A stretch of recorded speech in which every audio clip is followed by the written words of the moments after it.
আমাদের বাংলাদেশে সবচেয়ে যে কালচারগুলো চলে, যে আদর্শগুলো চলে, অধিকাংশ বলি 80 থেকে 85% হিন্দুর আদর্শ। কার আদর্শ? ইহুদিদের আদর্শ। আপনি বাংলাদেশে এতটা পাবেন না। এই বাংলাদেশে ইহুদির আদর্শ তো নাই, খ্রিস্টানদের আদর্শ নাই, যতটা আদর্শ রয়েছে হিন্দুর আদর্শ। কার রয়েছে? এই বাংলাদেশের বেশিরভাগ আদর্শ চলে হিন্দুরা শুধু। তার মধ্যে একটা আদর্শ হচ্ছে পহেলা বৈশাখ। তার মধ্যে কি? পহেলা বৈশাখ। এই যে আমাদের মধ্যে পহেলা বৈশাখ আসবে 14 তারিখে, এপ্রিলের 14 তারিখে। আর এই যে অতীত থেকে যতগুলো দেখা গেল, এপ্রিল শুধু পহেলা বৈশাখ শুধু 14 তারিখে, এপ্রিলের 14 তারিখ, 15 হবে না, 13 হবে না, 17 না, 14 তারিখেই পয়লা বৈশাখ হবে। ইংরেজিতে কি হবে? ইংরেজিতে পয়লা বৈশাখ হয় শুধু 14 তারিখ হবে, এপ্রিলের 14 তারিখে পয়লা বৈশাখ, অন্য কোনো দিন আর হবে না। এই পহেলা বৈশাখ কাদের উৎসব? এই পহেলা বৈশাখ আদর্শ কি? সুরাক পূজা। সুরাক পূজা নামে একটা রয়েছে হিন্দুদের। এই পূজা কি করে তারা? পহেলা বৈশাখের প্রথম দিনে তারা কি করে? এই পূজার মাধ্যমে তারা অতীতের পাপ মোচন করে। কি করে? আর এই পয়লা বৈশাখ আমাদের মধ্যে রয়েছে। এই পয়লা বৈশাখ যে আদর্শগুলো, যেগুলো আমরা মুসলমানের সন্তানেরা গ্রহণ করি, একটা মানুষ মুশরিক হওয়ার জন্য যথেষ্ট।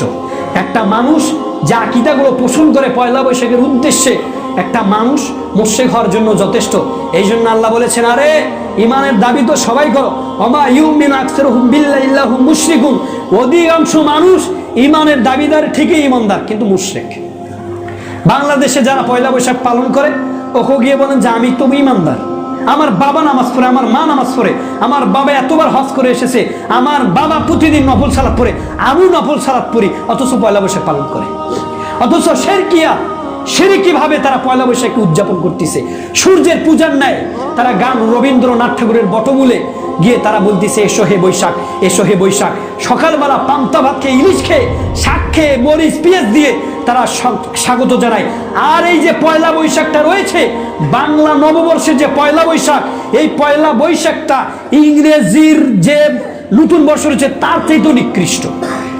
কেননা ওই ইংরেজি যে হ্যাপি নিউ ইয়ার বলা হয়, ওইটাতে দেখবো মূর্তি পূজা সাজে না, মূর্তি পূজা তৈরি করে গিয়ে র্যালি করে না করে। আর আমাদের বাংলাদেশে তারা অনেক চড়ুই পাখি, কুটুম পেঁচা, ঘোড়া, হাতি, এগুলো তারা মূর্তি বানিয়ে, মুখোশ ছবি বানিয়ে তারা কি করে? র্যালি করে। কি করে? র্যালি করে। এতে সরকারের বাজেট অনেক টাকা থাকে। আবার কি করবে? রোডে রোডে, রাস্তায় রাস্তায়, বিভিন্ন জায়গায়, দর্শনীয় জায়গা, শহীদ মিনার, স্মৃতিসৌধ, এগুলোতে গিয়ে দেখবেন পয়লা বৈশাখে যে আর্টিস্ট রয়েছে, একগুলো আর্টিস্ট করবে, অনেক টাকা ব্যয় করে এর পিছনে। সরকারি বাজেট থাকে এর পিছনে। যা দেখবেন স্মৃতিসৌধ দিয়ে গিয়ে তারা সাজিয়ে দিয়েছে পয়লা বৈশাখে কালার দিয়ে। যেখানে দর্শনীয় জায়গা, সেখানে গিয়ে দেখবেন যে অনেক টাকা দিয়ে রং কালার করে, চিত্র আঁকিয়ে তারা এগুলোকে অর্থ সম্পদ নষ্ট করেছেন, অর্থ সম্পদ ব্যয় করে দিচ্ছে, দেশের সম্পদ অন্যভাবে তারা শেষ করে দিচ্ছে। এই পয়লা বৈশাখ উপলক্ষে, এই পয়লা বৈশাখ উপলক্ষে গান, পার্টি, আয়োজন, মদ, জুয়া, কত যে রহরহ এই বাংলাদেশ উৎপাদন করেছে আপনি জানেন না। অনেক মদ উৎপাদন করা হয়েছে পয়লা বৈশাখ উপলক্ষে, অনেক উদযাপন করা হয়েছে এই পয়লা বৈশাখ উপলক্ষে। অনেক পার্টি হবে, যেটাকে বলে সাংস্কৃতিক অনুষ্ঠান। কি মুসলমানের সন্তান হলো, কি মুসলমান মানুষের চিন্তা ফিকির কি হয়ে দাঁড়িয়ে গেল? অপসাংস্কৃতিক কি যে বলে তারা, অপসাংস্কৃতিক জিনিসকে তারা বলে সাংস্কৃতিক। গান, বাদ্যযন্ত্র, নাচানাচি কেবল নাকি সাংস্কৃতিক অনুষ্ঠান, নাট্যশালা করা নাকি সাংস্কৃতিক অনুষ্ঠান। যে নাট্যশালায় কোনো প্রকার পরিচয় নাই, আল্লাহর পরিচয় নাই, দিনের পরিচয় নাই, ধর্মের পরিচয় নাই, আল্লাহকে নফি করা হয়, আল্লাহকে না মানা হয়, আল্লাহকে কিভাবে মানা যাবে না, এই পরিচয়গুলোকে দিয়ে বলেছে সাংস্কৃতিক অনুষ্ঠান। অশ্লীল গান, অশ্লীল মদ, জুয়া, গাঁজা, ইয়াবা, ফেন্সিডিল, ধর্ষণ, এগুলোকে বলা হয় নাকি সাংস্কৃতিক অনুষ্ঠান। আমাদের বাংলাদেশ কত বড় মানুষ, আমরা অপসাংস্কৃতিককে আমরা বলি সাংস্কৃতিক অনুষ্ঠান। আর আমরা ধর্ম মানি, ধর্ম পালন করি, আমাদেরকে বলা হয় অপসাংস্কৃতিক, দুনিয়ার মধ্যে চালায়। আজকে দুনিয়ার মধ্যে অপসাংস্কৃতিক হয়ে গেছে সাংস্কৃতিক অনুষ্ঠান। মদ পান করতেছে সাংস্কৃতিক অনুষ্ঠান। তাকিয়ে দেখেন এমন একটা অনুষ্ঠান নাই সাংস্কৃতিক যে সরকারি মদত হিসাবে করা হয়, বিভিন্ন জায়গায় করা গান, বাদ্যযন্ত্র যেগুলোতে করা হয়, আল মাস্ট মদ থাকবেই, জুয়া থাকবেই, মেয়ের ইজ্জত লুণ্ঠন করার দিন এই অনুষ্ঠানগুলো। এক একটা দিনে অনেক মহিলা ধর্ষণের শিকার হবে। অনেক মহিলা তার গার্লফ্রেন্ড বয়ফ্রেন্ড নিজের শাওয়ারটাকে দমিয়ে দিবে, সন্তান নষ্ট হবে, ডাস্টবিনে লাশ পাওয়া যাবে, শিশু সন্তানের লাশ পাওয়া যাবে ডাস্টবিনে, শিশু সন্তানকে কুকুর নিয়ে ছেঁড়াছেড়ি করবে, টানাটানি করবে।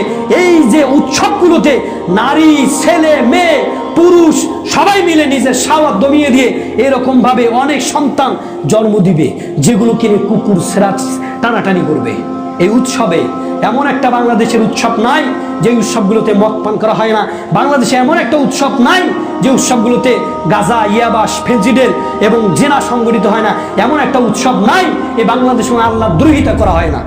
প্রত্যেকটা অনুষ্ঠানে এই পয়লা বৈশাখ হচ্ছে তার মধ্যে একটা সবচেয়ে টপ লেভেলের একটা অনুষ্ঠান, যেটাতে এই যে হাতিগুলো বানায়, যেটাকে হচ্ছে গণেশ আছে না, হিন্দুদের গণেশ, এই হিন্দুদের গণেশের ভিত্তি করে এই হাতিকে সাজানো হয়।